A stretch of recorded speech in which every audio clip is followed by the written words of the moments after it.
Saljuan cuy. Look at that car. Tuh. Ini juga puun-puun. Norak ya. Hai. Ya, jadi minggu lalu gue ngepost di Instagram, gue nanya kalau misalnya gue mau bikin Q&A, kira-kira ada yang nanya apa enggak. Alhamdulillah, ternyata ada yang mau nanya. Ya, walaupun tetap ada sih pertanyaan macam kapan lulus, kapan nikah, umurnya berapa, gitu-gitu. Itu nggak perlu dijawab ya. Langsung aja nih. Komen pertama dari @krismanova_dc. Ada kak, mau tanya dong kak, cara belajar kakak waktu masih di Indo. Butuh motivasi belajar nih, udah kelas 3. Aduh, terus ada lagi, gak hanya di Indo sih, di Jerman juga cara belajarnya gimana. Karena gue gak ada tips sih segimana cara belajar yang efektif. Setelah ini gue bakal bikin vlog tentang klausur fase gitu. Jadi biasanya kayak sebulan sebelum klausur gitu. Nah, itu bisa ditonton di situ. Tapi belum ada videonya. Bikin dulu ya. Paling intinya sih dari pengalaman gue sebelumnya, kalau gue itu dari dulu karena selalu karena dari gue sekolah itu selalu akrab dengan bimbel. Jadi gue tuh lebih tipe yang diajarin gitu, harus ada yang nerangin gitu, baru gue bisa ngerti. Maksudnya kalau sekarang di sini kan gue nggak ada yang bisa nerangin kan, kagak ada bimbel segala macam. Jadi gue mencoba sebisa mungkin belajar nggak sendirian, harus ada temennya. Jadi kalau misalnya gue ada pertanyaan atau misalnya kita pun sama-sama nggak tahu, kita sama-sama nyoba ngejelasin satu sama lain gitu lah, kira-kira apa maksudnya tema ini gitu-gitu. Oh iya, terus kalau belajar bareng juga menurut gue yang paling penting adalah mengusahakan untuk nggak terlalu banyak dalam satu grup, karena biasanya ujung-ujungnya nggak belajar ya kan, nobar biasanya sih ya, ujung-ujungnya nobar nih, atau enggak gobar gitu kan, gosip bareng. Kalau gue juga biasanya lihat selama pas kuliah itu bisa ngikutin atau enggak gitu kan. Kalau misalnya menurut gue kayak kayaknya agak-agak susah nih temanya gitu-gitu, gue biasanya memulai belajarnya mengusahakan ini nggak selalu berhasil, tapi gue mengusahakan seenggaknya jaraknya dari sebelum ujiannya lebih jauh gitu. Misalnya kayak sebulan sebelumnya gitu udah mulai nyari-nyari, bukan mulai belajar ya, gue mulai nyari-nyari bahan-bahan apa, kayak ada contoh-contoh soal apa gitu-gitu, mulai kita kumpul-kumpulin kayak gitu-gitulah. Terus yang selalu bokap gue bilang sih ya, saya dari masuk tuh seenggaknya harus setiap hari ada belajar sedikit-sedikit. Nah itu sebenarnya yang paling bagus ya, ngulang pelajaran gitu-gitu. Cuma somehow gue nggak pernah bertahan lama dengan cara begitu. Jadi gue mencoba untuk lebih realistis gitu. Gue pasang target, oke, sebulan sebelum gue ujian seenggaknya harus udah ada persiapan gitu, nyicil. Terus juga menurut gue penting lo punya kayak jadwal gitu. Misalnya minggu ini harus selesai tema ini gitu, minggu depan harus selesai tema ini. Ada rutinitas gitu, misalnya kayak pagi gue harus ngerjain kira-kira berapa soal, terus nanti siang gue misalnya harus baca tema ini, terus nanti malam gue harus ngerjain lagi berapa soal kayak gitu ya. Sama jangan lupa istirahat, menurut gue itu juga penting. Tidur cukup itu menurut gue sangat penting. Mungkin untuk orang tertentu yang udah biasa begadang bisa belajar lebih efektif, tapi kalau gue setelah pengalaman yang lalu-lalu, kalau gue begadang tuh ujung-ujungnya kayak cuma nambah kalori aja yang masuk gitu. Soalnya kayak lo harus tetap melek kan, minum kopi ya kan, masuk kalori itu, sambil nyemil masuk kalori gitu. Sementara waktu yang efektif dalam belajar lo itu paling cuma berapa persennya gitu, nggak sampai 50% ya kalau gue sih pengalamannya gitu. Terus @Asri Ambar mau tanya, kan nanti setelah lulus sekolah mau langsung pulang ke Indo atau jadi dokter di Jerman? Mudah-mudahan ya kalau lancar, insya Allah, amin ya Allah. Yang masih menjadi rencana gue adalah gue melanjutkan spesialis. Nah, spesialis apa? Jangan tanya dulu, gue juga belum tahu. Gue mau lihat-lihat di koas. Soalnya kalau yang gue tahu gitu. Jadi untuk teman-teman yang juga kira-kira mau kedokteran di sini dari awal juga mungkin harus dipertimbangkan. Soalnya kalau misalnya kita pulang ke Indonesia dengan gelar dokter umum, itu kita harus penyetaraan lagi di Indonesia selama 2 tahun kira-kira.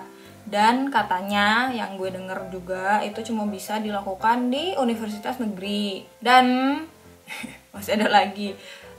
Jadi kita juga harus ngantri gitu untuk dapat tempat di universitas negeri itu, which is nggak selalu begitu lo kelar pulang langsung dapat tempat gitu. Jadi mungkin bisa nunggu lagi sampai nggak tahu berapa lama untuk Uberhaupt dapat tempat di universitas itu. Dan terus lo harus ngelanjutin pendidikan lagi 2 tahun dan nanti harus ikut ujian negaranya gitu, which is yang jadi pertimbangan gue untuk gue langsung pulang lagi, langsung pulang setelah lulus kuliah ini. Seenggaknya kalau misalnya gue udah spesialis, walaupun tetap pasti harus penyetaran juga, tapi seenggaknya gue udah spesialis gitu. Dan spesialis di sini itu juga kita sudah dibayar, jadi kita seperti bekerja gitu kan. Jadi gitu pengennya sih, amin.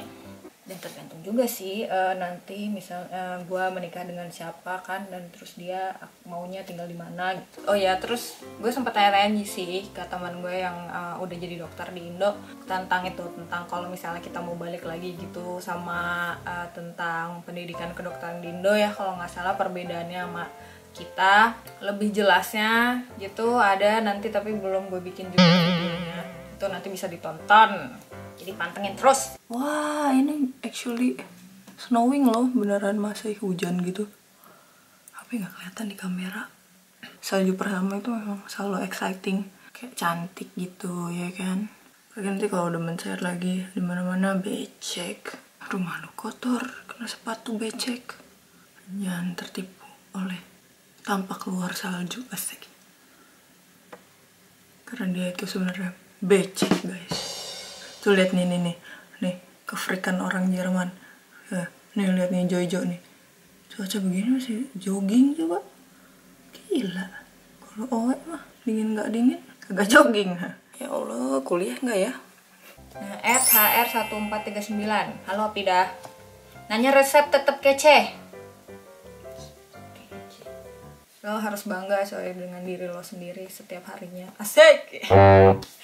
Menurut gue kece itu andil terbesarnya adalah kepercayaan diri. Masa sih? Kan, apa ya, gue aja sejujur-jujurnya kadang ada gitu saat fase gue yang kayak nggak pede banget sama hidup gue, nggak pede banget dengan diri gue sendiri gitu. Cuma apa ya, yang kayak gitu-gitu menurut gue juga wajar, pasti ada gitu satu fase di dalam hidup lo. Yakinlah itu akan segera berlalu. Terus kayak ya tetap lakukan apa yang sedang lo lakukan. Misalnya lo sedang mengejar impian lo, tetap melakukan itu. Misalnya lo lagi kayak seneng ngevlog kayak gini-gini, tetap lakukan itu. Ya pokoknya hal sekecil apapun gitu, misalnya lo lagi dalam fase itu, hal sekecil apapun lo coba untuk bangga aja. Menurut gue momen dimana lo percaya dengan diri lo sendiri, di situ lo terlihat kece gitu. Nah, jadi bukan dari gayanya, bukan dari make upnya, bukan dari bentuk mukanya, tapi kecen itu datangnya dari sini. Masa sih? Salam super. Ya, selanjutnya dari As Ilman ya.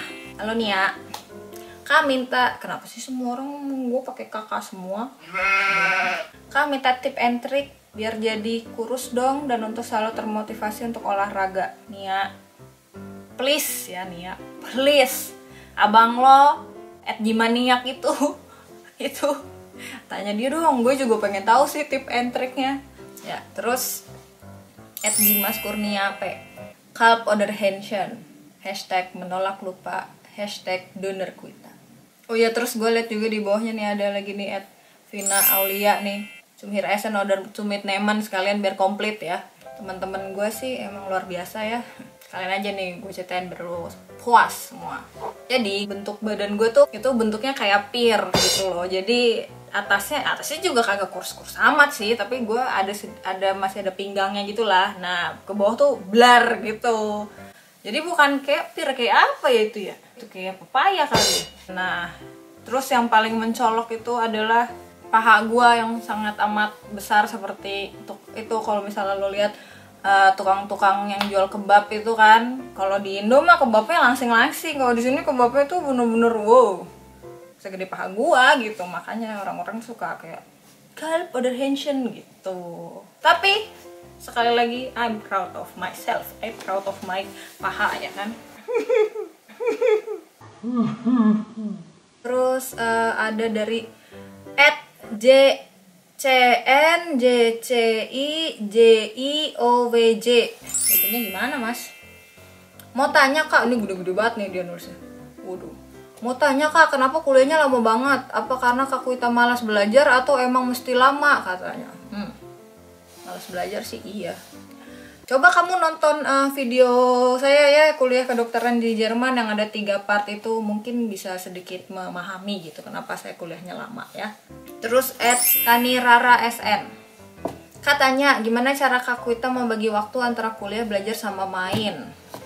Gak bisa dibagi sebenarnya ya. Kalau misalnya waktu antara kuliah dan belajar itu yang tadi seperti gue udah bilang kan ya, kalau belajar itu biasanya gue lumayan agak mendekati sebelum ujian gitu. Tapi ya sebisa mungkin pas kuliah juga enggak yang bengong-bengong amat, belongong-belongong amat gitu. Misalnya waktu belajar biasanya ya sebelum, misalnya kayak sebulan sebelum ujian, 3-2 minggu sebelum ujian gitu, bener-bener kayak baru fokus gitu ke belajarnya untuk ujiannya ya. Itu sama kalau main sih biasanya karena gimana ya, jadwal kuliah juga lumayan sibuk. Biasanya gue cuma ada waktu weekend sih. Kalau enggak iya gitu. Kalau enggak paling kayak ya di sini juga main apa cuy? Gitu-gitu doang. Mau nongkrong mahal ya kan. Paling nonton drama gitu di rumah. @Aldi Sampurno. Halo Aldi. Oh iya, BTW dia bikin ini juga loh, baru bikin channel YouTube, kece gitu deh. Terus ya tanya Kui ngapain kalau lagi homesick? Tergantung homesicknya itu apa ya, yang paling bikin homesick tuh apanya gitu ya. Misalnya kalau misalnya karena orang tua, ya gue mencoba menghubungi orang tua gue, Skypean, telepon gitu-gitulah. Kalau yang bikin homesick makanannya, coba bikin makanannya ya kan, biar nggak homesick lagi. Kalau nggak enak, gue ke Jawa biasanya makan di sana. Ya kadang-kadang kalau lagi homesick kan bawaannya kayak yang sedih-sedih, apa namanya, melo-melo gitu-gitu. Kadang-kadang ya gue sengaja sih gue bikin lebih mellow lagi gitu. Gue nonton film-film sedih gitu-gitu, atau kayak gue nonton film-film Indo, atau enggak gue dengerin lagu-lagu Indo kayak gitu-gitu yang sedih-sedih ya kan. Terus ya udah deh, mewek. Masih liputan salju hari pertama. Gue baru balik kampus, seharian salju turun gak berhenti-berhenti. Ya beginilah keadaannya.